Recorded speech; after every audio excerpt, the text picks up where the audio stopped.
urgent weather message. The National Weather Service in Cleveland has issued a severe thunderstorm warning for southern Portage County in northeastern Ohio, northeastern Stark County in northeastern Ohio, southern Summit County in northeastern Ohio until 2:15 p.m. Eastern Daylight Time.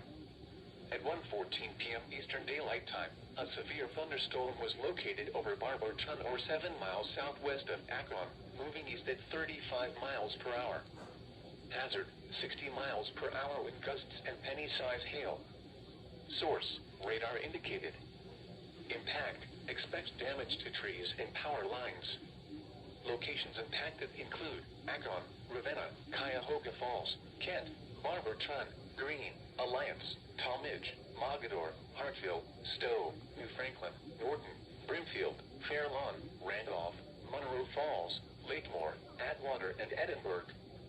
For your protection, move to an interior room on the lowest floor of a building. Repeating, a severe thunderstorm warning has been issued until 2:15 p.m. Eastern Daylight Time for the following counties in Ohio: Portage, Stark, and Summit.